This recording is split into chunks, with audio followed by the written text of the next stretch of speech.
I think there's a worldwide panic going on. I think this is impossible to verify, but this is my impression, and, I'm not a novice at this, and I have access to a lot of very smart people's opinions in my own group of colleagues. But it looks to me like a worldwide panic has begun, and it began pretty much with the new year, right away out of the gate in January. And just a lot of horrible things are coming to light. A lot of insolvency is becoming apparent. A lot of debt default is becoming obvious. A lot of rot in the system is so crystal clear. But from a technical analysis perspective, which means looking at the charts and looking at patterns, gold has a massive move off a long-term bottom. I think it's like a triple bottom you can identify. And now the jump, moving up. Usually there's resistance at a critical moving average series.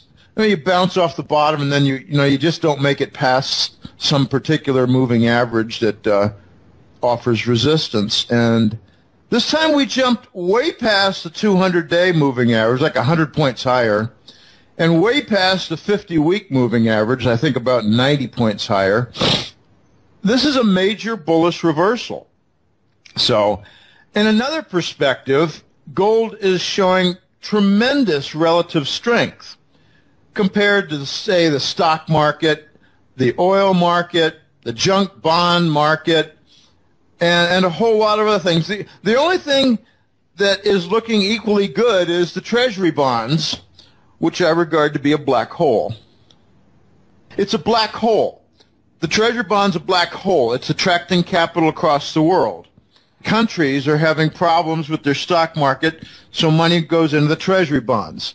Countries are having problems with their currency, so investors are moving out of their own domestic currency and into Treasury bonds. It's a black hole. It's not a good investment. It's a black hole. It's attracting global capital in a climax event that's going to result in the vanishing of the dollar. It's very interesting what's happening. This black hole has never been seen like this before. You have trouble in all kinds of asset classes, in all continents, and lots of economic justification for the problems, and money's moving into the supposed safe haven, where I think some of it is going to be lost, maybe more than a little bit. So we could talk for an hour about the Treasury bond black hole, but I'd rather not discuss that today because we got some really good things lined up. Definitely, and what I was going to ask you about next is if you can expand a little bit on what do you think has changed that is making investors fearful and want a safe haven in the first place? Well, you have all kinds of news of bank problems. Now, bear in mind that since Lehman, we've not made one single constructive reform move toward remedy. Not one single move. The move to 0%, that was to enable Wall Street to make money on a carry trade, bond carry trade.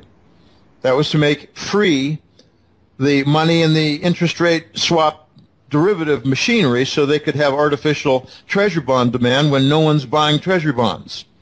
This black hole is fed by 0% and the derivative machinery, multi-trillion-dollar derivative machinery. Okay, so they're seeing the bank problems. They're hearing about threats of bail-ins. They're hearing about negative interest rates. These are not normal things.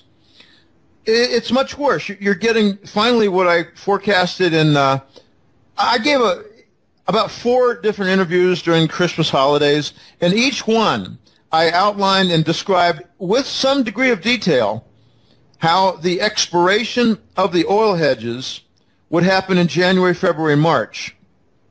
And you're going to see a lot of energy firms fall, and their banking partners realize tremendous losses. Well, it's happening now. But people are also noticing the shipping distress. I think there's actually an unspoken global strike now where shippers refuse to accept treasury bills. I don't mean shippers. The people who lease the ships, the people who use the ships to ship products like containers. They're refusing to accept treasury bills in payment, so the ships don't go anywhere. The people are also seeing tremendous amounts of job cuts amidst this bullshit, sluggish recovery. I mean, it's like there's a law. You must describe the sluggish recovery. No, fear is growing. Okay, you have leaking information about new currency systems. You have the RMB usage, Chinese currency, much more for trade payments. You're seeing bypasses of the U.S. dollar, like Russia and China are not using the dollar anymore for any of their oil trade. You have Iran coming on saying they want only euros, which is exactly what Saddam Hussein did that earned him an invasion. I think people who are a little bit smarter are noticing that QE, the monetary policy, is not working. It wasn't designed to work. It was put on in 2012 to cover the Treasury bonds, absent demand, to cover the U.S. government debt that no one wanted to buy. It wasn't to solve the systemic problem. It was a patch to make sure that the U.S. government didn't default on its debt. So that didn't produce anything positive. In fact, it pretty much raised the cost structure everywhere and wiped out a good deal of profitability in companies.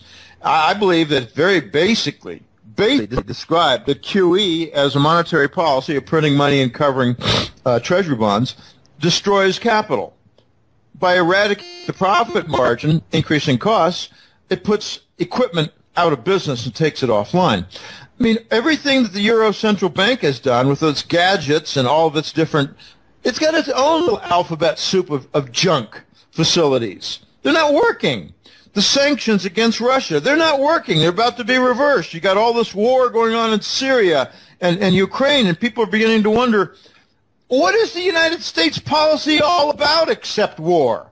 So people are starting to hunker down into gold. And, you know, I think that there's something a little bit uglier going on, and that is that Earthlings are awakening to the constant, endless war from the Satanist Western elites and their plans. And it's just not working. So if you want to light a fire across the whole world, people are going to start to invest in gold in a big, big way. And that's what I think is going on now. But the part that I love the most is that on a relative strength basis, apart from the black hole and treasury bonds, there's only one asset group that's doing well, and that's gold.